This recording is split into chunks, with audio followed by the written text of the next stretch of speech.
Disclaimer. दोस्तों, ये कहानी केवल एक काल्पनिक रचना है। ये केवल लेखक के द्वारा रची गई यह एक कहानी है। इसका वास्तविक जीवन से कोई भी संबंध नहीं है। कृपया आप कहानियों को केवल मनोरंजन की दृष्टि से ही सुने, और साथ ही अगर आप इस चैनल नॉवल स्टोरी 2.6 पर पहली बार आए हैं तो चैनल को सब्सक्राइब और वीडियो को भर भर लाइक करना ना भूलें। धन्यवाद। एपिसोड 131।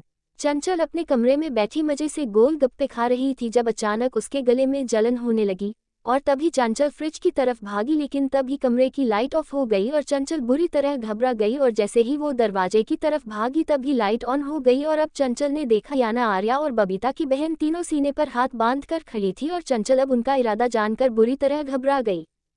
और तभी चंचल ने गुस्से में कहा, क्यों आई हो हमारे कमरे में? तब सामने कुसुम आ गई और चंचल से कहा, समझ गई क्यों आई हो, बताओ बबीता कहाँ है? चंचल ने कहा, कौन बबीता? तब याना ने एक जोरदार थप्पड़ चंचल के मुंह पर मारते हुए कहा, अब याद आया कौन बबीता? अब जल्दी से बता, क्या किया तुम सब ने बबीता और सावित्री काकी के साथ? तब चंचल ने एक पढ़ते ही सब बकना शुरू कर दिया, और अब याना ने चंचल को पानी पिलाया, और पानी पीते ही चंचल ने गला पकड़कर कहा, ये तुम्हारे गले को क्या हो गया कि पिला दिया? तब याना ने मुस्कुराते हुए कहा, गोलगप्पे का पानी, बस उसमें थोड़ा केमिकल मिक्स था, इससे ज्यादा कुछ नहीं होगा, बस कुछ टाइम के लिए तुम्हारी आवाज चली जाएगी। और चंचल ने हैरान होकर देखा, और जैसे ही वो चीख मारने को थी उसके मुंह से आवाज नहीं निकली। अब वो घबरा कर बाहर की तरफ भागी, लेकिन बाहर पूरी हवेली खाली थी। और तभी याना ने चंचल को दरवाजे खींचकर अंदर पटका। याना ने सब सोच समझकर प्लान किया था। सुमित्रा चाची, ईशा और उसकी माँ और बुआ को अपने खानदानी जल महल लेकर चली गई थी। सुमेर चाचा और पीरामल भाई सा डेरेक नास के गोदामों का ऑफिस पर गए थे। नौकरों को याना ने छुट्टी दे दी थी। मयंक किसी काम से गांव से बाहर था। याना ने मौका देखकर चंचल को दबोचा था। अब कुसुम और आर्या ने चंचल को घसीटकर कुर्सी से बांध दिया। चंचल चीखने की कोशिश कर रही थी, लेकिन चीख नहीं पा रही थी। अब याना ने पास रखे प्रेस के स्टैंड पर मयंक के सारे कपड़े निकाल कर रखे, और चंचल याना को हैरानी से देख रही थी, वो क्या कर रही है? और याना मयंक के कपड़े प्रेस करने लगी, और चंचल के सब ऊपर से जा रहा था। अब याना ने प्रेस के तार को बीच से काट दिया और उसका पल्ज लगाकर अब नंगे तार को चंचल की तरफ किया, और चंचल के तोते उड़ गए।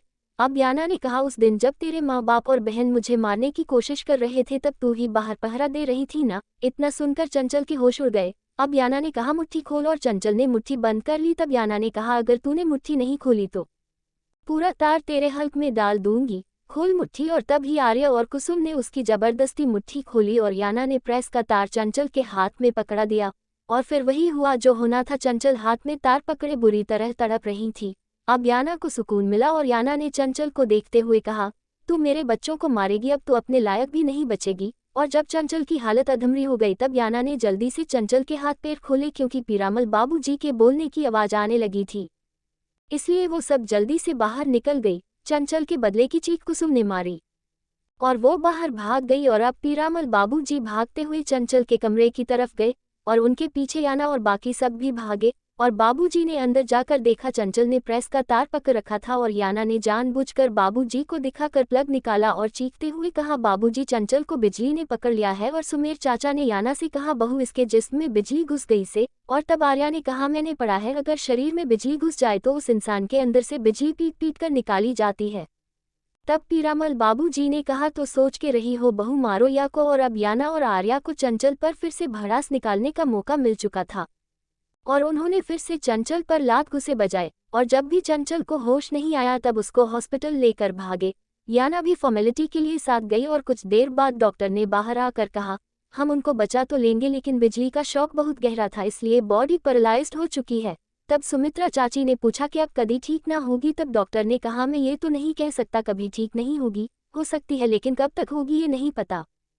फिलहाल तो ठीक होने के 10% चांस है। और डॉक्टर आगे बढ़ गया। अब याना ने मुस्कुराते हुए हाथ छाड़े, और चाची ने मुस्कुराते हुए याना के कान में कहा, या तो लग गई ठिकाने कई साल के लिए, थारा बस एक ही दुश्मन बचा व छोरी ऐसा। तब याना ने कहा, एक नहीं चाची, 4। तब चाची ने कहा, 4 कौन? अब याना ने कहा, चंचल का बाप डीके और धारा, ईशा, और एक आपका बेटा अमन। तब चाची ने कहा कि बेटा महारे छोरे से भी बदला लेगी। तब याना ने कहा, चाची, जिसने मेरा दिल दुखाया है सबको सजा मिलेगी, चाहे वो आपका बेटा ही क्यों ना हो। अब चाची ने कहा, ना बेटा, वो थारे बच्चों का बाप से, और थारे बच्चे घनी मोहब्बत करे से अपने बाप से। तब याना ने कहा, अरे चाची आप घबराए मत, इनके बाप को ऐसी सजा दूंगी जिसमें वो सिर्फ तड़पेगा और शर्मिंदा होगा, मारने का मेरा उसको कोई इरादा नहीं है। और तब चाची ने कहा, बेटा उसको माफ कर दे, महारी खातिर कर दे। और याना खामोशी से आगे बढ़ गई। अमन और सारे ऑफिसर ने अब पूरे जंगल को घेर लिया था। सभी अपनी अपनी पोजीशन लेकर खड़े अमन के हर ऑर्डर पर चल रहे थे। अब अमन कॉम्पोस्ट के जरिए उस जगह तक पहुंचा तो टैंकर को पेड़ पौधों से ढक रखा था और टैंकर के चारों तरफ राका के आदमी गन मशीन लेकर खड़े थे।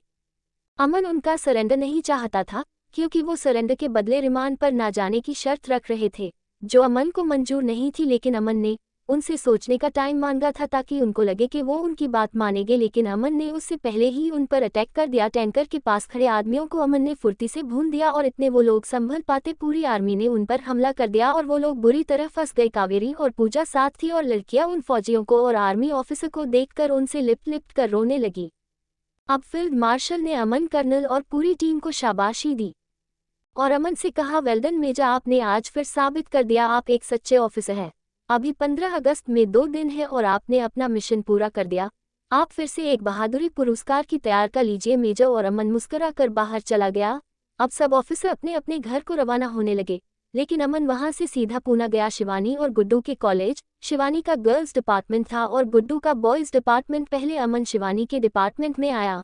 शिवानी अपनी दोस्तों के साथ बास्केटबॉल खेल रही थी जब वार्डन ने आकर कहा, शिवानी आपके बड़े भाई आपसे मिलने आए। और शिवानी ने बास्केटबॉल वही फेंक दी और बाहर की तरफ दौड़ लगा दी। अब एक लड़की ने कहा, अपना एक गोल तो कर। तब शिवानी ने कहा, गोल और बॉल दोनों गई भाड़ में, मेरे अमन भाई सा आए हैं। तब दूसरी दोस्त ने कहा, मेजर साहब तो नहीं। तब शिवानी ने हाँ में जवाब दिया और शिवानी अब भागती हुई गई, क्योंकि अमन कुछ दूरी पर गाड़ी से टैक लगाए शिवानी का वेट कर रहा था। और शिवानी की दोस्त ने दूर से ही अमन को देखते हुए कहा, वाओ क्या पर्सनालिटी है। तब दूसरी ने कहा, होगी क्यों नहीं, आर्मी के मेजर साहब है। अब शिवानी भागती हुई आई और अमन से लिपट गई और खुश होते हुए कहा, मुझे पता था मेरे भाई साहब मुझसे मिलने जरूर आएंगे। तब अमन ने उसके माथे को चूम कर कहा, आता क्यों नहीं, मेरी गुड़िया कोई ऑर्डर करे और भाई साहब पूरा ना करे। तब शिवानी गर्दन अकड़ा कर कहा, वाह शिवानी, पूरी आर्मी जिस मेजर का ऑर्डर फॉलो करती है, लेकिन वही मेजर जनरल मेरा ऑर्डर फॉलो करते हैं। और अमन ने हंसते हुए उसका गाल खींचा। अब अमन ने अपने ऑफिसर से कहा, ये सभी मैंगोज की आधी पेटियां शिवानी के रूम में रखवा दो, आधी गुड्डू के रूम में। और शिवानी आम का नाम सुनते ही एकदम खुशी से उछल पड़ी। वाओ भाई साहब, आपको कैसे पता चला, मेरा आम को मन कर रहा था। तब अमन ने शिवानी के कंधे पर हाथ रखकर गाड़ी का दरवाजा खोलकर उसको अंदर बैठाते हुए कहा, मुझे पता है इस बार मेरी गुड़िया ने आम का सीजन मिस कर दिया, इसलिए मैं उसके लिए यही आम ले आया। तब शिवानी ने अमन के गाल को चूम कर कहा, थैंक यू भाई साहब। और अमन ने मुस्कुराते हुए उसके सर पर हाथ रखा। अब शिवानी ने पूछा, भाई साहब हम कहाँ जा रहे हैं। तब अमन ने बताया, हम पहले गुड्डू को पिकअप करेंगे, उसके बाद मुंबई घूमेंगे और फिर ताज होटल में खाना खाएंगे। और शिवानी अमन का प्लान सुनकर फूले नहीं समा रही थी और अमन को हक कर बैठ गई और लाड से कहा, आप वर्ल्ड के सबसे बेस्ट भाई सा हो, भगवान सब लड़कियों को आप जैसा भाई सा दे, और मेरी याना भाभी सा जैसी भाभी सा। अभी इसके आगे शिवानी बोलती, अमन ने उसके होंठ पकड़कर कहा, तुम्हारी याना भाभी सा सिर्फ अमन भाई सा को मिले, उसके जैसी भी किसी और को ना मिले। और शिवानी ने मुस्कुराते हुए कहा, ओहो पॉसेसिवनेस, जब आप याना भाभी सा को इतना प्यार करते हो तो उनको इतना हक क्यों करते हो। और अमन ने कहा, जिनसे हम ज्यादा प्यार करते हैं गुस्सा भी उनको ही दिखाते हैं। तब शिवानी ने कहा, मतलब आप मुझसे प्यार नहीं करते क्योंकि आपने आज तक मुझे गुस्सा दिखाया ही नहीं। तब अमन ने मुस्कुराते हुए कहा, जब गलती करोगी तो तुम्हें सजा मिलेगी, इसलिए ऐसी कोई गलती मत करना जिससे तुम्हारे भाई सा का दिल दुख जाए। अगर कोई पसंद हो तो अपनी भाई सा को जरूर बताना, ठीक है। अब शिवानी ने भी हर लड़की की तरह एक बात कही, मैं कभी शादी नहीं करूंगी, हमेशा अपने भाई साहब के पास रहूंगी। अब गुड्डू और शिवानी अमन तीनों मुंबई घूमने के बाद ताज होटल में आए और अमन को वहां पर भी स्पेशल अटेंशन मिल रही थी और शिवानी बहुत खुश थी। अब वो सब खाना खा रहे थे। तब शिवानी ने खाना खाते हुए कहा, भाई साहब आप मेरी हर विश पूरी करते हो तो एक और कर दो, आपने मुझे दो लव और किम के जैसे दो प्यारे प्यारे गुड्डे दे दिए हैं, तो अब एक गुड़िया और ला दो। तब अमन ने खाना खाते हुए कहा, इसके लिए तुम्हें अपनी याना भाभी सा से बात करनी होगी, मुझे कोई ऐतराज नहीं। तब गुड्डू ने हंसते हुए कहा, हाँ भाई सा का तो बस आधा घंटे का काम है। और अमन ने अब खा जाने वाली नजरों से गुड्डू को देखा और गुड्डू ने अब अमन की खा जाने वाली नजर देखी। और शिवानी जल्दी जल्दी सूप पी रही थी, वो ऐसे दिखा रही थी जैसे उसने कुछ सुना ही नहीं। और गुड्डू को अब एहसास हुआ उसने क्या कह दिया। और तभी अमन ने फोन मिलाते हुए गुड्डू के प्रिंसिपल और उसके हॉस्टल के इंचार्ज को कॉल करते हुए कहा, मेजर अमन शेखावत स्पीकिंग। अब उधर से कहा गया, हाँ बोलिए सर। तब अमन ने कहा, मेरे छोटे भाई ज्ञानदत्त शेखावत के आसपास कोई लड़का नहीं दिखना चाहिए, ना उसके रूम में ना कॉलेज में, और आज के बाद उसको किसी भी तरह की लीव नहीं दी जाएगी, यहाँ तक कि संडे को भी वो रूम में रहकर स्टडी करेगा, और उसके आसपास जितने भी लड़के हैं मुझे कल तक उनकी डिटेल चाहिए। तब उधर से दोनों ने औप कहा और गुड्डू ने कहा, भाई सा गलती हो गई, माफ कर दो, और अमन ने अब उसके हाथों में उंगली फंसाकर पीछे की तरफ की ओर गुड्डू की एक चीख निकलती। तभी अमन ने कहा, आवाज ना निकल जाए मुंह से, वरना यहीं से घर ले जाकर पूरे गाँव नंगा दौड़ा दूंगा। और गुड्डू ने एकदम मुंह भींच लिया और अमन ने कहा, दोबारा अगर इस माइंड को स्टडी के अलावा कहीं और लगाया तो याद रखना पूरा हाथ जड़ से उखाड़ दूंगा। अमन ऐसा ही था, हद से ज्यादा प्यार करने वाला और गलती करने पर हद से ज्यादा कठोर भी हो जाता था। और गुड्डू के अब आंखों से आंसू बह रहे थे और उसने रो रो कर अमन से माफी मांगी। याना इधर दिल्ली आई और उसको वहां बबीता और उसका परिवार जेल में बंद मिला, और बबीता याना को देखकर एकदम फूट फूट कर रो दी और याना की आंखों में भी आंसू आ गए। बबीता ने रोते हुए कहा, याना दीदी आपने इतनी देर क्यों लगा दी आने में? और फिर याना ने बबीता को सारी बात बताई। अब याना बबीता और उसके परिवार को घर ले आई, लेकिन सावित्री को जिस हॉस्पिटल में बताया था, क्योंकि डीके ने सावित्री का एक्सीडेंट करा दिया था, लेकिन जिस अस्पताल में सावित्री को बताया था याना को, वो वहां नहीं मिली। और याना ने सूरज से कहकर सावित्री को ढूंढने को कहा। अब याना और आर्या दोनों ब्रेकफास्ट कर रही थी, बबीता भी अब याना के साथ थी, जब याना के पास सूरज का कॉल आया और सूरज ने जो याना से कहा उसको सुनकर याना के पैरों तले से जमीन निकल गई। अब सूरज ने कहा, याना जी, धारा के नाम पर आधी हवेली हो चुकी है, और उसके नाम पर आधी हवेली करने वाले और कोई नहीं बल्कि खुद अमन भाई सा है। इतना सुनकर याना को गहरा शौक लगा। वॉट? एपिसोड 132। याना इधर दिल्ली आई और उसको वहां बबीता परिवार जेल में बंद मिला, और बबीता याना को देखकर एकदम फूट फूट कर रो दी और याना की आंखों में भी आंसू आ गए। बबीता ने रोते हुए कहा, याना दीदी आपने इतनी देर क्यों लगा दी आने में? और फिर याना ने बबीता को सारी बात बताई। अब याना बबीता और उसके परिवार को घर ले आई, लेकिन सावित्री को जिस हॉस्पिटल में बताया था, क्योंकि डीके ने सावित्री का एक्सीडेंट करा दिया था, लेकिन जिस अस्पताल में सावित्री को बताया था याना को, वो वहां नहीं मिली। और याना ने सूरज से कहकर सावित्री को ढूंढने को कहा। अब याना और आर्या दोनों ब्रेकफास्ट कर रही थी, बबीता भी अब याना के साथ थी, जब याना के पास सूरज का कॉल आया और सूरज ने जो याना से कहा उसको सुनकर याना के पैरों तले से जमीन निकल गई। अब सूरज ने कहा, याना जी, धारा के नाम पर आधी हवेली हो चुकी है, और उसके नाम पर आधी हवेली करने वाले और कोई नहीं बल्कि खुद अमन भाई सा है। इतना सुनकर याना को गहरा शौक लगा। वॉट? और याना ने अब अमन को कॉल किया, लेकिन अमन ने कॉल कट कर दिया और याना का गुस्से से बुरा हाल था। याना ने अमन को कई कॉल किए, लेकिन अमन ने जवाब नहीं दिया। अमन मीटिंग में बिजी था और याना उसको कॉल पर कॉल किए जा रही थी, इसलिए अमन ने फोन स्विच ऑफ कर दिया। याना ने फोन गुस्से में बेड पर दे मारा और सर थाम कर बैठ गई। तभी याना के फोन पर फिर से कॉल आया और याना को लगा शायद अमन का कॉल है। उसने तुरंत रिसीव किया, लेकिन कॉल उसकी फ्रेंड नैना का था और याना से उसने चहकते हुए कहा, याना तू राजस्थान में है और मुझे पता नहीं। तब याना ने पूछा, तू कहाँ पर है? तब नैना कहा, जोधपुर। और याना ने कहा, लेकिन तू तो बाहर गई थी। तब नैना ने कहा, हाँ गई थी, लेकिन अब काफी टाइम से घर पर हूँ। एक दोस्त ने मुझे बताया तूने अपने बॉडीगार्ड से ही शादी कर ली। तब याना ने कहा, वो मेरा बॉडीगार्ड सीक्रेट हस्बैंड निकला। तब उसने कहा, क्या मतलब? और फिर याना को उसको भी अब तक की सारी राम कथा सुनानी पड़ी। तब उसने कहा, यार चल, तेरा फ्यूचर इतना तो बर्बाद नहीं हुआ जितना मेरी बुआ का हुआ, लेकिन इस बात का दुख है यार, हम दोनों की किस्मत एक जैसी निकली। तब याना हैरान होकर कहा, कहना क्या चाहती हो? तब नैना ने कहा, मैंने कनाडा में एक इंडियन लड़के से कोर्ट मैरिज कर ली थी, परिवार वालों को बहुत मुश्किल से राजी किया, शादी हो गई। 1 मंथ शादी को हुआ, तभी उस बेशरम का दिल वहीं पर रहने वाली लड़की पर आ गया और उसने मुझे तलाक देकर उससे शादी कर ली, एंड ये हुआ आज मैं अपने घर पर आ चुकी हूँ। तब याना ने कहा, चल यार चिल मार, हम दोनों का गम एक जैसा है। तब नैना ने कहा, चल ना पहले की तरह चिल करते हैं, जयपुर में एक बहुत बड़ा क्लब खुला है, चल वहां चलती है, थोड़ी दारू शरू पियेंगे और फिर चिल्ल कर दिया। कहा याना अब तैयार हो चुकी थी, आर्या को बताकर दोनों जयपुर क्लब में आ चुकी थी और दोनों अब फुल दारू चढ़ाकर डीजे फ्लोर पर डांस कर रही थी। ओ हट जा ताओ हट जा, ओ हट जा ताओ हट जा, अरे हट जा रे ताओ पाछे ने, मन्ने टल्ली होकर नाचन दे, हो मुझे चढ़ गई, मुझे चढ़ गई, हो मुझे चढ़ गई आज शर्रात से, मन्ने टल्ली होकर नाचन दे, मैं आज नहीं हूँ आपे में, मन्ने टल्ली होकर नाचन दे, मैं टल्ली होकर नाचूंगी, मन्ने टल्ली होकर नाचन दे, होए होए चाहे शकीरा को बुलवा लो, कंपटीशन फुल करवा लो, हाँ चाहे शकीरा को बुलवा लो, कंपटीशन फुल करवा लो, मारू ठुमके मारू ठुमके आज फर्रात से, मन्ने टल्ली होकर नाचन दे, हो मुझे चढ़ गई आज शर्रात से, मन्ने टल्ली होकर नाचन दे। मैं आज नहीं हूँ आपे में मन्ने टल्ली होकर नाचन दे। मन्ने टल्ली होकर नाचन दे। मन्ने टल्ली होकर नाचन दे। मन्ने टल्ली होकर नाचन दे। ओ हट जा, ताओ हट जा, होए होए टल्ली होकर नाचन दे। अब याना और नैना डांस फ्लोर पर टून होकर नाच रही थी और हर किसी की नज़र उन दोनों खूबसूरत लड़कियों पर थी। और तभी नैना याना को खींचकर नीचे लाए और तभी उनके पास उनका मैनेजर ने उनसे कहा, लगता है आप दोनों ने काफ़ी गहरी चोट खा रखी है। तब नैना ने कहा, बिल्कुल, हम दोनों के पति हम दोनों को धोखा दिया है। नैना नशे में धुत होकर बोल रही थी और याना लड़कों को देखकर हाय हेलो कर रही थी। तब उस मैनेजर ने कहा, तो आप अपने हस्बैंड को धोखा दे दो। तब नैना कहा, कहना क्या चाहते हो। तब उस मैनेजर ने कहा, जिस तरह मर्द अपना गम करने के लिए लड़कियां पैसे देकर रात गुजारते हैं, हमने औरतों के लिए भी यही अरेंजमेंट किया हुआ है। अगर आप कहे तो देखा दे, एक से एक खूबसूरत लड़का है हमारे पास, जो भी पसंद आए उसको खरीद लो और रात गुजारो, जो चाहे वो करो।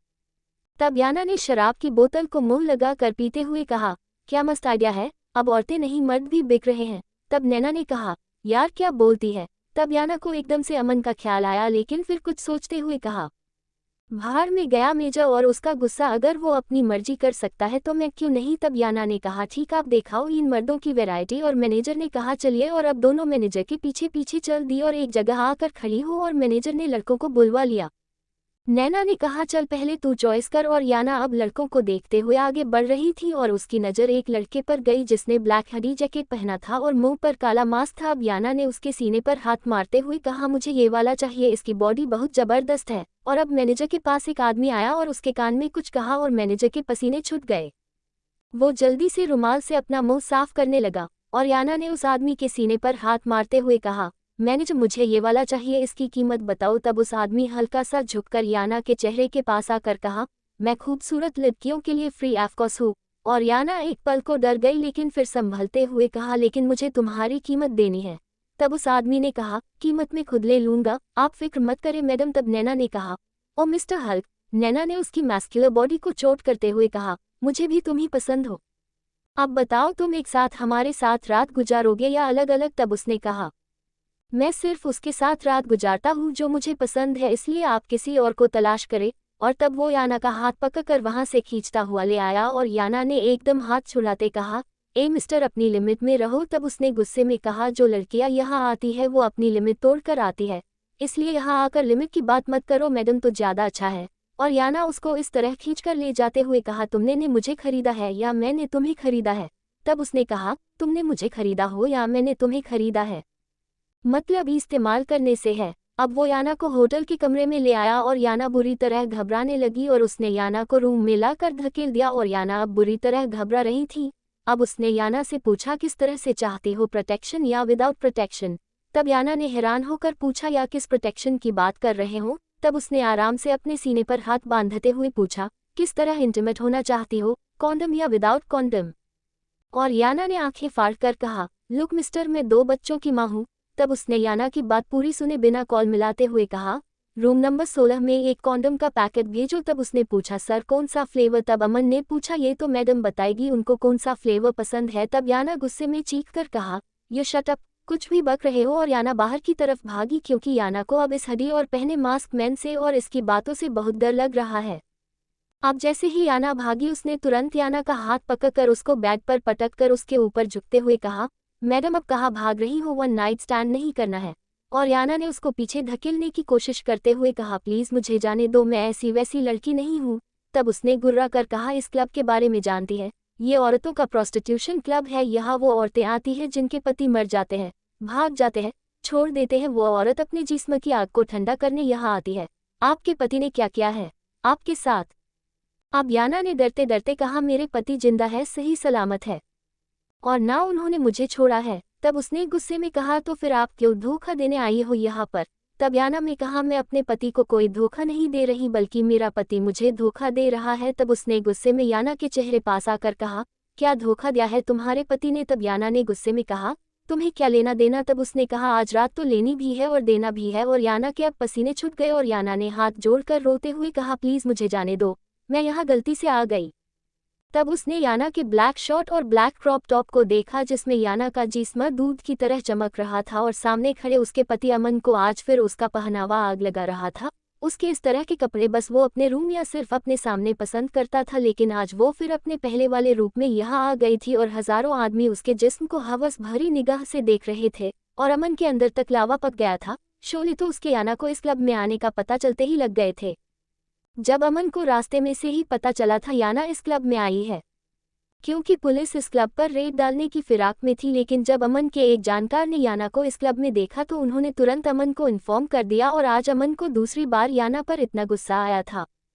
पहली बार तब जब वो मॉडलिंग कॉन्टेस्ट में चली गई थी और दूसरा अब इसलिए अमन मुंबई से सीधा जयपुर इस क्लब में आया था और जानबूझकर फेस कवर करके और अपनी आवाज को भारी करके याना के सामने था, क्योंकि वो देखना चाहता था याना किस हद तक जा सकती है और उसको याना को यहाँ आने की गलती की सजा देना चाहता था। याना को एहसास कराना चाहता था उसने यहाँ आकर क्या भूल की है। लेकिन अब याना उस लंबे चौड़े आदमी के सामने खड़ी एक सूखे पत्ते की तरह कांप रही थी, जिसका इरादा अब याना को बख्शने का नहीं था। एपिसोड 133। अब इसलिए अमन मुंबई से सीधा जयपुर इस क्लब में आया था और जानबूझकर फेस कवर करके और अपनी आवाज को भारी करके याना के सामने था, क्योंकि वो देखना चाहता था याना किस हद तक जा सकती है और उसको याना को यहाँ आने की गलती की सजा देना चाहता था। याना को एहसास कराना चाहता था उसने यहाँ आकर क्या भूल की है। लेकिन अब याना उस लंबे चौड़े आदमी के सामने खड़ी एक सूखे पत्ते की तरह कांप रही थी, जिसका इरादा अब याना को बख्शने का नहीं था।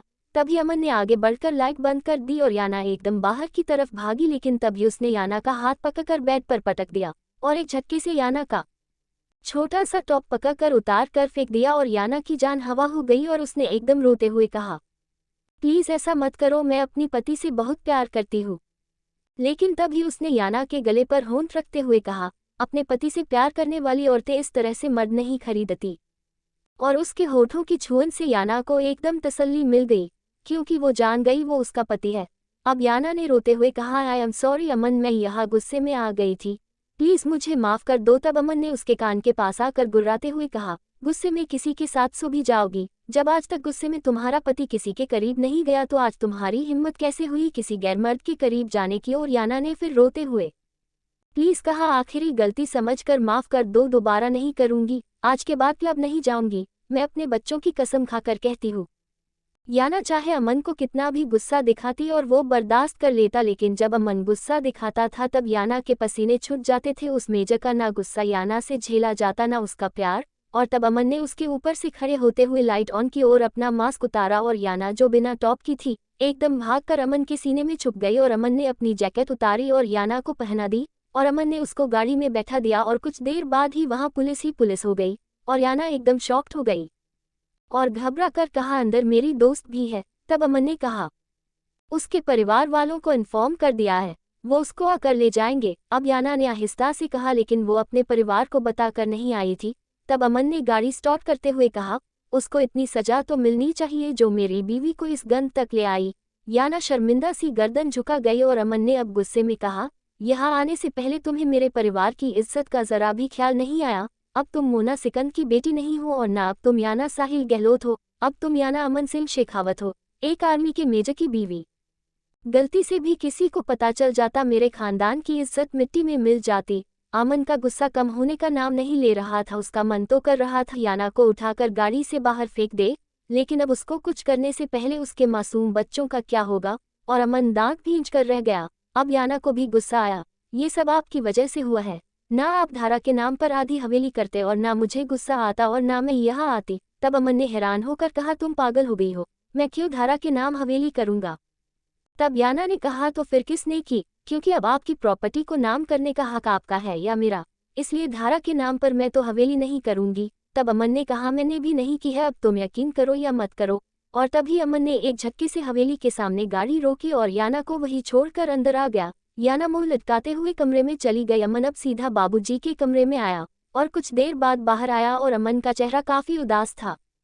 पूनम पर हेमंत का कॉल आया, जो पूनम ने नहीं उठाया, लेकिन फिर उसने दोबारा किया और फिर तिबारा इस बार पूनम ने उठा लिया और गुस्से में कहा, आपको चैन नहीं है क्या, फोन कर रहे हो? तब हेमंत ने पूछा, क्या भाईसा के घर बसने का इरादा है, आप क्यों नहीं रही? तब पूनम ने कहा, आपको क्या मतलब, आप तो बहुत खुश होंगे ना मेरे आने से। तब हेमंत ने कहा, मेरा बेटा तुम अपने साथ ले आई हो, उसको भेज दो। तब पूनम ने गुस्से में कहा, ठीक है, जब मम्मी जी आएंगी तो ध्रुव को साथ भेज दूंगी। तब हेमंत ने कहा, और तुम? तब पूनम ने कहा, आपको मेरी जरूरत क्या है, बेटे की जरूरत है, उसको भेज दूंगी। तब हेमंत ने गुस्से में कहा, मुझे बच्चे के साथ माँ की भी जरूरत है। तब पूनम ने कहा, आपकी सोनाली है तो सही, आपकी जरूरत पूरी करने के लिए। हेमंत ने हंसते हुए कहा, उस बेचारी को तुमने ऐसा डराया, वो तो इधर का रास्ता भी भूल चुकी है। पूनम ने खुश होते हुए कहा, प्यार तो बहुत करती थी, आपसे रुका नहीं गया। हेमंत ने कहा, जब उसको पता चला मेरी शादी हो चुकी है, उसने अपने प्यार का बलिदान कर दिया, इसलिए अब तुमने मेरी गर्लफ्रेंड को भगाया है, तुम्हें अब मेरी जीएफ की कमी पूरी करनी पड़ेगी। तब पूनम ने गुस्सा दिखाते हुए कहा, मैं बीवी बन सकती हूँ, जीएफ नहीं। तब हेमंत ने हार मानते हुए कहा, ठीक है, बीवी बनकर आ जाओ, वरना मैं भी साले साहब के यहाँ डेरा डाल लूंगा। तब पूनम ने कहा, आ जाओ, मेरे भाई साहब के दिल में और घर में बहुत जगह है। तब हेमंत ने कहा, रहने दो, ऐसा ना हो आए दिन जीजा साले की तकरार चलती रहे और तुम्हारा भाई सा मुझसे पीटा जाए। और तभी पूनम ने कहा, अमन भाई सा हेमंत आपको पीटने की बात कर रहा है। और एकदम हेमंत ने घबरा कर फोन बंद कर दिया और पूनम की बहुत तेज हंसी छूट पड़ी। और उसके बाद पूनम ने अनगिनत कॉल किए जिसको हेमंत ने नहीं उठाए। और तब पूनम को पता चला उसका बहादुर पति उसके अमन भाई सा से कितना डरता है। अमन अभी अपने रूम में बैठा कुछ फाइल चेक कर रहा था जब रूम में प्रिया आई और प्रिया ने गुस्सा होते हुए कहा, मेजर साहब ये मैं क्या सुन रही हूँ, आप ईशा की शादी किसी और से करा रहे हैं। मुझे तो लगा था आप खुद ईशा से शादी करना चाहते हैं और मैंने ईशा को भी यही बताया, लेकिन मुझे आज ही ईशा के डैड ने बताया आप ईशा की शादी अपने दोस्त अमित के भाई सुमित से कराना चाहते हैं। तब अमन ने फाइल बंद करते हुए कहा, आपने सोच भी कैसे लिया, मैं अपनी बीवी को तलाक देकर आपकी बेटी से शादी करूंगा। और सुमित एक अच्छा लड़का है, मैं उसको बचपन से जानता हूँ। और ईशा के डैड ने खुद ईशा का रिश्ता सुमित से कराया था, मुझे कुछ टाइम पहले ही पता चला है। और सुमित से मैंने ईशा और अपने बारे में सब बता दिया है और वो सब जानने के बाद ईशा से शादी करने को तैयार है। तब प्रिया ने कहा, तो फिर ये ड्रामा है, आपने ईशा से शादी करने का क्यों कहा। तब अमन ने कहा, ताकि ईशा मुझे समझकर सुमित से शादी कर ले। तब प्रिया ने कहा, ये तो धोखा है। तब अमन ने कहा, अब जो आपकी बेटी मेरी बीवी बनकर दुनिया को धोखा दे रही है उसका क्या। तब प्रिया ने कहा, ये सब मेरी बेटी ने आपके कहने पर किया है। जब आपकी बीवी ने मीडिया के सामने स्टेटमेंट देने से मना कर दिया तब ईशा ने आपकी वर्दी को बचाया। अब अमन ने कहा, मेरी बीवी ने स्टेटमेंट देने से मना नहीं किया, बल्कि वो उस टाइम बेहोश थी और साहिल चाचा जी ने मुझसे झूठ कहा था, याना अमेरिका में है। अगर मुझे जरा सा भी अंदाजा होता याना वही थी तो मैं उसको जरूर ले आता। तब प्रिया ने कहा, जो भी है मेरी बेटी ने तो साथ दिया ना आपका। तब अमन ने कहा, उसी एहसान तले दबकर मैं आपकी बेटी का भला चाहता हूँ। सुमित अच्छा लड़का है, अमेरिका की मल्टीनेशनल कंपनी में जॉब करता है, मेरी तरह जमीन जायदाद वाला है, फिर प्रॉब्लम क्या है। तब प्रिया ने कहा, लेकिन ईशा इस रिश्ते को पहले ही ठुकरा चुकी है, इसलिए वो उससे शादी नहीं करेगी। तब अमन ने इरिटेट होकर पूछा, आखिर उसमें कमी क्या है, क्यों शादी नहीं करना चाहती आपकी बेटी सुमित से। तब प्रिया ने कहा, पहली बात तो वो आपसे शादी करना चाहती है, दूसरी बात वो लड़का मेरी ईशा के सामने बहुत काला है। तब अमन ने चिढ़कर कहा, तो मैं कौन सा दूध की तरह सफ़ेद हूँ, याना के और बच्चों के सामने मैं भी बहुत काला लगता हूँ। तब प्रिया ने कहा, आप काले नहीं हैं मेजर साहब, आपका गेहुआ रंग है जिसको गोल्डन कलर भी कहते हैं, और आपकी पर्सनालिटी और क्लास के सामने सुमित का कोई मुकाबला नहीं। आपकी स्मार्टनेस ऐसी है कि कोई भी लड़की आपको पाकर अपनी किस्मत पर फक्र करेगी। ये तो याना ही बेवकूफ़ है जो आपकी कदर नहीं करती। तब अमन ने कहा, लेकिन मैं आपकी बेटी की किस्मत में नहीं हूँ, ये बात आप अच्छी तरह समझ ले, मेरी बात मान लीजिए, आप अपनी बेटी को समझा लीजिए, उस चीज़ के पीछे टाइम वेस्ट ना करे जो उसको कभी नहीं मिल सकती। अगर आप चाहेगी तो मैं सुमित के हिस्से की करोड़ों की जायदाद ईशा के नाम पर ट्रांसफ़र करा दूंगा, क्योंकि उनके माँ बाप नहीं है, बस 2 भाई है और अमित के बीवी बच्चे। ईशा बहुत खुश रहेगी, वो अमेरिका रहना चाहेगी तो वो उसको अमेरिका भी ले जाएगा। तब प्रिया ने कुछ सोचते हुए कहा, ठीक है, मैं ईशा को अग्री करने की कोशिश करती हूँ, लेकिन अगर वो नहीं मानी तो आपको अपने प्लान से ही ईशा की शादी सुमित से करानी होगी। और अमन ने मुस्कुरा कर उनको थैंक यू कहा। तब प्रिया ने कहा, लेकिन ईशा अभी तक सबके सामने आपकी बीवी बनी हुई है, मेजर साहब आप जल्द से जल्द इस गलतफहमी को दूर करें। और अब तो आपको परमवीर अवार्ड मिलने की बात चल रही है, अब आपकी वर्दी पर कोई आंच नहीं आएगी, क्योंकि उन लड़कियों को बचाकर आप पूरे देश की जनता के हीरो बन चुके हैं। तब अमन ने कहा, आपसे ज़्यादा मुझे जल्दी है अपने बीवी बच्चों को सबके सामने अपना नाम देने की, इसलिए इसी 19 अक्टूबर को फंक्शन में मीडिया को बुलाकर सब क्लियर कर दूंगा। अब प्रिया मुस्कुराती हुई कमरे से बाहर निकल गई, क्योंकि प्रिया अमन की बात समझ चुकी थी और वो गलत भी नहीं कह रहा था। अमन ईशा से कभी शादी नहीं करेगा, और जब अमन अपनी जिम्मेदारी पर ईशा की शादी सुमित से करा रहा है, वो भी ईशा के नाम पर जायदाद कराकर, तो फिर इससे अच्छी बात क्या हो सकती है। और कमरे के बाहर साइड में खड़ी याना ये सब सुन चुकी थी और आंसुओं से उसका गला तर था। ये सोचकर उसके डैड भी अब उसका घर तोड़ना चाहते हैं, और उसने अमन को कितना गलत समझा। और अब याना भागते हुए अपने कमरे में आई और अपने डैड को कॉल करते हुए अपने डैड से पूछा, डैड क्या अमन मुझे मीडिया के सामने स्टेटमेंट दिलवाने के लिए लेने आए थे? और साहिल अब खामोश था। तब साहिल को झूठ बोलना सही नहीं लगा और उसने हाँ में जवाब दे दिया, क्योंकि वो जान गया था याना को सच पता चल चुका है। अब याना ने गुस्से में कहा, डिस्गस्टिंग डैड। और याना ने कॉल कट कर दी और याना को अब अपने किए पर शर्मिंदगी हो रही थी। वो अब अमन से माफ़ी मांगना चाहती थी, लेकिन अमन अब याना से कोई बात नहीं कर रहा था। वो बहुत ज़्यादा टेंशन में लग रहा था। ना अब वो ऊपर याना की मंजिल में आता था और बच्चों को भी थोड़ी बहुत देर नीचे ही खिला लिया करता था। याना को लग रहा था उसने क्लब जाकर अमन को बहुत ज़्यादा हर्ट किया है, इसलिए याना अमन के पीछे पीछे थी, लेकिन अब वो किसी से भी बात नहीं करता था। घर के सभी मर्द उदास थे। याना को कुछ समझ नहीं आ रहा था। ना सुमित्रा चाची को ही कुछ पता था और ना कोई किसी को कुछ बता रहा था। अमन अब हवेली के गार्डन में बेंच पर बैठा था और उसने अपने नीचे सिगरेट का ढेर लगा रखा था। वो ना जाने कितनी सिगरेट फूंक चुका था। याना को इस बात का पता था अमन टेंशन में सिगरेट ज़्यादा पीता है। अब याना कुछ दूर खड़ी हुई सोच रही थी, कैसे बात करूँ इस अड्डू में जैसे, अगर इसने कुछ उल्टा सीधा बोल दिया तो मेरा दिमाग खराब हो जाएगा। अब याना सुमित्रा चाची को बुला लाए और अब सुमित्रा चाची अमन के पास गई और प्यार से अमन के सर पर हाथ रखकर पूछा कि हुआ अमन, सब ठीक से? तू याना से नाराज है क्या? तब अमन बिना कुछ कहे खामोशी से सुमित्रा की गोद में सर रखकर लेट गया। और तब अमन ने कहा, मासी वो लड़की मुझे कभी नहीं समझ पाएगी। जब भी मुझे उसकी ज़रूरत होती है कभी वो मेरे पास नहीं होती है, तो क्या बात करूँ उससे? अब याना को उसके कुछ दिन पहले वाली बात याद आई। जब याना अमन से नाराज थी वो उसके कमरे में आया था और याना ने अपना दरवाज़ा लॉक कर लिया था और अमन ने आहिस्ता से दरवाज़ा खटखटा कर कहा था, याना मुझे तुम्हारी ज़रूरत है, मुझे सुकून चाहिए, प्लीज़ दरवाज़ा खोलो, मैं बहुत परेशान हूँ, तुम्हारी पनाह में आना चाहता हूँ, प्लीज़ मुझे अपने साथ एक रात दे दो। लेकिन याना ने गुस्से में दरवाज़ा नहीं खोला और फिर अमन दोबारा कमरे में नहीं आया। अब अमन की बातें सुनकर याना का दिल कट रह गया। वो कितना ही गुस्सा दिखाती लेकिन उस हरजाई की हर तकलीफ याना को अपने दिल पर महसूस होती थी। लेकिन अब अमन सुमित्रा चाची से कुछ बताने लगा और याना का मन किया धारा में आग लगा दे। एपिसोड 134। अब याना सुमित्रा चाची को बुला लाए और अब सुमित्रा चाची अमन के पास गई और प्यार से अमन के सर पर हाथ रखकर पूछा कि हुआ अमन, सब ठीक से? तू याना से नाराज है क्या? तब अमन बिना कुछ कहे खामोशी से सुमित्रा की गोद में सर रखकर लेट गया और तब अमन ने कहा, मासी वो लड़की मुझे कभी नहीं समझ पाएगी। जब भी मुझे उसकी ज़रूरत होती है कभी वो मेरे पास नहीं होती है। तब चाची ने कहा, रे पगले वो थारे से प्रेम भी बहुत करे, वही महारे को थारे पास लेकर आई से। तब अमन ने कहा, तो उसको खुद में मौत आ रही थी। तब चाची ने कहा, तुम दोनों पति पत्नी में सदा यूं ही नोक झोंक चलती रहेगी कि अब तुम दोनों माँ बाप बन चुके हो, इसलिए यूं जरा सी बात में गुस्सा ना दिखाया करो। अगर एक दूसरे ते लड़ो पर एक दूसरे को मनाया भी करो, क्योंकि जिस रिश्ते में मैं आ जाए वो रिश्ता जल्दी टूट जा। तब अमन ने आहिस्ता से पूछा, क्या आपने कभी चाचा को नहीं मनाया? तब सुमित्रा ने कहा, हर बेर में ही मनावे थी, वह बार बार रुस जावे थे। अब अमन ने मुस्कुराते हुए कहा, आप बहुत अच्छी मासी। तब सुमित्रा ने चौंक कर कहा, मासी के बाद आज घनी दिन में महारे को मासी बुलाया तन ने। अब अमन ने उनके हाथों को चूम कर कहा कि माँ ने कहा था जब कभी तुम्हें मेरी याद आए तो अपनी मासी के पास चले जाना, क्योंकि तुम्हारी सुमित्रा मासी मेरी ही परछाई है। अब सुमित्रा ने मुस्कुराते हुए अमन के माथे पर प्यार किया और याना खामोशी से वापस पलट गई। अमन अब हॉस्पिटल में आया था चंचल को देखने। उसको चंचल से कोई हमदर्दी तो नहीं थी चंचल, लेकिन अपने भाई मयंक की बीवी को देखना जरूरी था। और मयंक और गंगा कॉरिडोर में बैठे थे और मयंक अमन को देखकर सीने से लग रोने लगा। भाई सा के हो गया मेरी चंचल को। तब गंगा ने कहा, इन से के पूछ रहे हो मयंक बेटा? अगर पूछना है तो जाकर उस याना से पूछो जिसका ये सब किया धरा है। तब अमन ने कहा, गंगा बुआ प्लीज आप बिना सोचे समझे कुछ भी मत बोले, मेरी याना इतनी बुरी नहीं है और ना वो ऐसा किसी के साथ कर सकती है। अमन जानता था ये सब याना ने ही किया है और क्यों किया है ये भी अमन को पता है क्यों किया है, लेकिन फिर भी वो याना को डिफेंस करना चाहता था।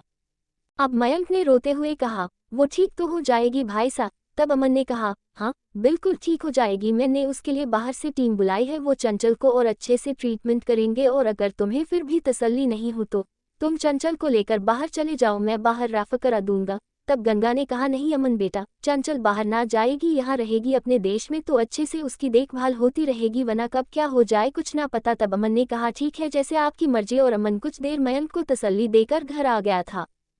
घर आया तो आर्या दोनों बच्चों को परम में बैठा कर घुमा रही थी क्योंकि दोनों एक साथ गोद में आने के लिए रोते थे और अब वो दोनों इतने मोटे हो रहे थे कि उनकी नैनिया भी कुछ देर में थक जाती थी और आर्या भी मुश्किल से 10-15 मिनट ही ले पाती थी, इसलिए उनको अब ज्यादातर परम में या उनके वॉकर में बैठा कर घुमाया जाता था। बच्चे इतने प्यारे थे, हर कोई उनको लेने के लिए मचलता था, लेकिन वो लेने वाले की नानी याद दिला देते थे। उछल उछल कर वो उस इंसान को हिला देते थे। उनके काले स्या लंबे लंबे बालों की आर्या ने सर पर छोटी सी पोनी टेल बना रखी थी। मोटे मोटे पैरों में नजर के लिए काला धागा था। हाथों में घुंघरोए जड़े हुए सोने के कड़े थे। मोटे मोटे रुई के जैसे सफेद और टमाटर की तरह लाल गाल नीचे को लटके हुए थे। छोटी सी गोल नाक उन्होंने मसल मसल लाल कर रखी थी। छोटे छोटे गोल शक गुलाबी होठ थे। गोल गोल मोटी मोटी आंखें जिनमें से लव नाम वाले की बिल्ली जैसी थी, बिल्कुल अपने बाप पर गई थी। दूसरे की काली थी जो याना पर गई थी। नैनक्श उनका अमन पर गया था, लेकिन रंग रूप याना का चुराया था। उस पर लंबी लंबी पलकें, वो बच्चे अलमारी में सजाने के लायक थे। प्यार तो उनको पूरा घर करता था, सबकी ही जान बसी थी उन बच्चों में। डैडी उनके नाना नानी उनको वीडियो कॉल से खिलाते थे।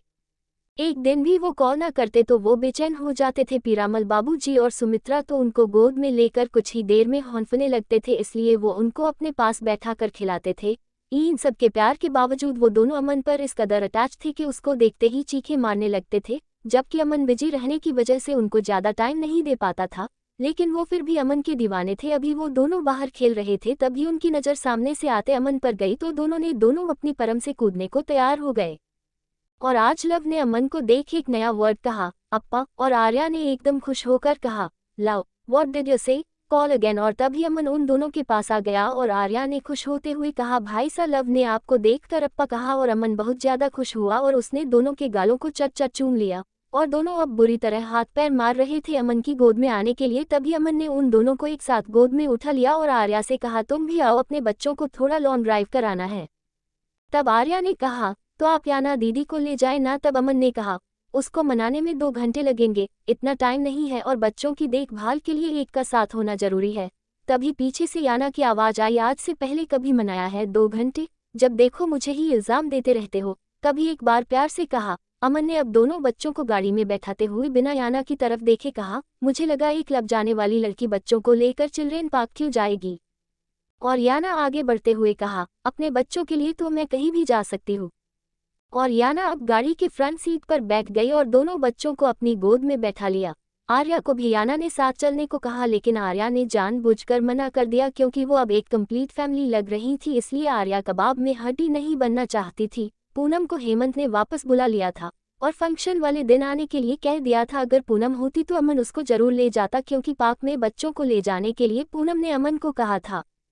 अमन, याना और अपने बच्चों को लेकर जयपुर चिल्ड्रन पार्क में आ गए। वहां और भी बहुत सारे बच्चे थे और बच्चे वहां इतने सारे बच्चे देखकर हाथ हिला हिला कर अपनी खुशी जाहिर कर रहे थे और अपनी भाषा में कुछ कुछ कह रहे थे। अमन याना अपने बच्चों की खुशी देखकर बहुत खुश थे। अब अमन ने उनको एक बहुत बड़ी ट्यूब जिसमें बहुत सारी रंग बिरंगी बॉल और टॉयज थे। अब याना अमन ने दोनों बच्चों को उस ट्रैम्पोलिन ट्यूब में बैठा दिया और उनके नन्हे नन्हे पैरों से रेड कलर के छोटे छोटे जूते उतार लिए थे। अब लव किन दोनों अब दूसरे बच्चों को और इतनी रंग बिरंगी बॉल देखकर किलकारियां मार रहे थे और अमन याना भी दूसरे पेरेंट्स की तरह अपने बच्चों मुस्कुराते हुए देख रहे थे। और वहां खड़ा आदमी माइक में बोल बोल कर बच्चों की एक्टिविस्ट उनके पेरेंट्स को बता रहे थे।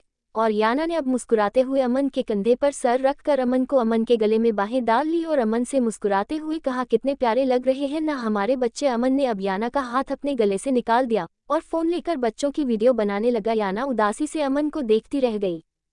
कुछ देर बाद उन दोनों बच्चों को गोद में ले लिया और उसके बाद याना ने अमन से कहा, अमन मुझे उस झूले में झूलना है, सब पेरेंट्स अपने बच्चों को लेकर जा रहे हैं, हम भी चलते हैं। तब अमन ने कहा, बच्चे डर जाएंगे। तब याना ने कहा, मैं संभाल लूंगी। और याना की खुशी की खातिर अमन उस हवा में उठते झूले बच्चों लेकर बैठ गए। और याना ने कहा, अमन तुम अपना और बच्चों का ध्यान रखना, ये बहुत बड़ा झूला है। और जैसे ही वो झूला हवा में उठकर नीचे आया तो बच्चों ने खुशी उछलते हुए किलकारी मारी और याना की चीख निकली और उसने एकदम अमन को हक करके अपना चेहरा अमन के गले में छुपा लिया। अब अमन मुस्कुराते हुए याना की हालत मजे ले रहा था और बच्चे खुशी चिल्ला रहे थे। और याना ने अमन को कस के भींच कर कहा, प्लीज अमन इसको रुकवा दो, मुझे बहुत डर लग रहा है। और अमन ने अपने खुश होते बच्चों से कहा, आपकी मम्मा तो बहुत डरपोक है, मेरे बच्चे भी हंस रहे हैं लेकिन आपकी मामा डर रही है। और याना अब चीखें मार रही थी और बच्चे भी अब अपनी मां को चीखें सुनकर डर गए थे। और अमन ने अब झूला रुकवा दिया और याना की अब हालात खराब हो चुकी थी और अमन ने जल्दी पानी पिलाया और उसको आराम करने के लिए बैठा दिया और फिर अमन ने अपने बच्चों को घुमाया। याना अमन और बच्चों के फोटो खींच रही थी। अमन याना और अपने बच्चों को लेकर 5 स्टार होटल में आया। वहां अमन ने दोनों बच्चों के लिए बेबी फूड मंगाया और याना ने अपनी पसंद का फूड ऑर्डर किया और याना ने खूब डटकर खाया। जब वो शाम को घूम फिर वापस लौटे तो दोनों बच्चे सो चुके थे। एक अमन के कंधे पर सर रख कर सो रहा था, दूसरा याना के गले से चिपका सो रहा था। और ये देखकर ईशा और उसकी गेंद खड़ी देख रही थी और अमन याना के पीछे पीछे उसके फ्लोर तक चला गया। तब केनेल की माँ ने कहा, याना की सबसे बड़ी जीत यही है, अमन उसके आगे पीछे है। अब अमन ने दोनों बच्चों को आराम से पालने में लेटा दिया और कमरे से बाहर निकलने लगा। तभी याना ने अमन का हाथ पकड़ लिया और आहिस्ता से पूछा, कब तक नाराज रहोगे? माफ़ी मांग ली है ना मैंने और फिर से मांग रही हूँ।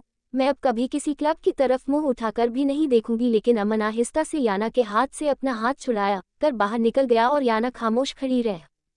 आज रोज का दिन था। अमन सोफे पर बैठा मयंक से बातें कर और पर दिल।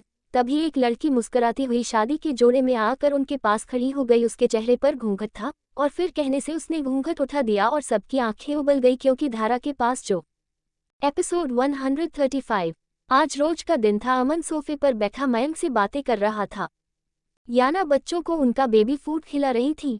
ईसा और उसकी पार्टी, केएनएल और उनकी माँ और प्रिया सब बैठे नाश्ता कर रहे थे। बाबूजी बैठे हुए अखबार पढ़ रहे थे। सुमित्रा चाची और आर्या गर्म मसाले साफ कर रही थी। तभी एक दुल्हन लाल साड़ी में घूंघट करे चलती हुई अंदर आई और सब हैरान होकर उसको देखने लगे और उसने तभी आहिस्ता से अपना घूंघट उठाया और सब हैरान होकर धारा को दुल्हन बने हुए खड़ा देख रहे थे।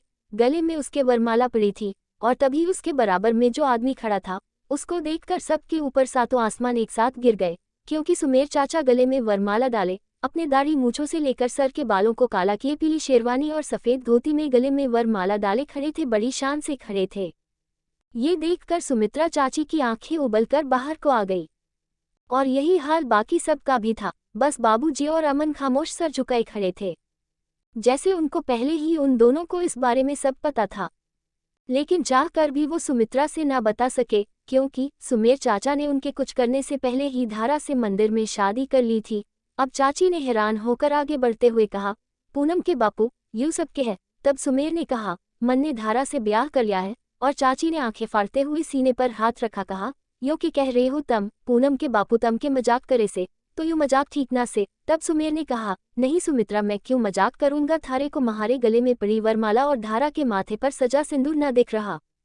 और अब सुमित्रा के अंदर भूचाल सा आ गया और उसने चीख कर कहा, अरे के बावेरे हो गए हों, बुढ़ापे में यूं की गुल खिला रहे हो। थारे को लाज शर्म ना आई? अपनी बहन की बेटी से ही ब्याह कर लिया जो आपकी भांजी लगे थे। हाय राम, यूं की किया तुमने? पूनम के बापू और सब खामोश खड़े तमाशाए बने हुए थे क्योंकि इस सब में बोलने का हक सिर्फ सुमित्रा चाची को था।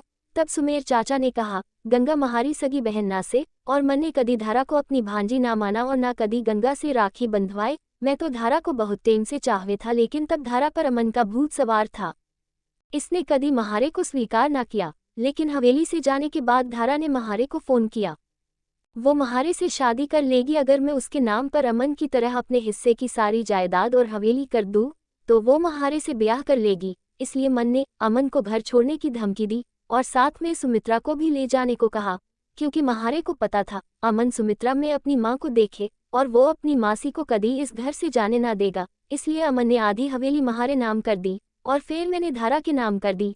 तब अमन ने गुस्से में कहा, अगर मुझे पता होता आप मेरी मासी का इस्तेमाल करके उनके ही खिलाफ चाल रहे हो तो मैं कभी ये हवेली आपके नाम ना करता। तब चाची ने रोकर चीखते हुए कहा, अरे की कमी रह गई थी महारे तपस्या में जो आपने बुढ़ापे में महारे को जे दिखाया। महारी छाती पर शौकिन ला कर रख दी। क्यों किया तुमने जे सब? पूनम के बापू। तब सुमेर ने कहा, क्योंकि महारे को औलाद चाहिए थी, अपने वंश को बढ़ाने वाले चाहिए थे, वरना महारी सारी जायदाद पीरामल भाई सा के बच्चों में बच जाती। तब सुमित्रा चाची ने कहा, अरे तो पूनम महारी बेटी ना है के? अब अमन ने अपने चाचा की तरफ नाम में गर्दन हिलाते हुए उनको कुछ भी बताने से मना किया लेकिन सुमेर चाचा का खून सफेद पड़ गया था। तब सुमेर ने अमन के इशारे को अनदेखा करते हुए कहा, अरे पूनम महारी छोरी ना है, वो भी पीरामल भाई सा और सरबनी भाभी सा की औलाद से, जिसको सरबनी भाभी सा ने तरस खाकर थारी गोद में डाली वरना तू तो बांझ से। तब पीरामल ने गुस्से में दहाड़ कर कहा, चुप कर ना पुते, और कितना गिरेगा। और सुमित्रा चाची एकदम पीछे को ढह गई और तब ही याना की चीख निकली और अमन भी भागकर वहां आया और जल्दी से चाची को गोद में उठाकर सोफे पर लिटाया और डॉक्टर को कॉल किया। अब अमन ने गुस्से में दहाड़ते हुए कहा, अगर मेरी मासी को कुछ भी हो गया तो आपका और आपकी इस बीवी की जिंदगी हराम कर दूंगा मैं।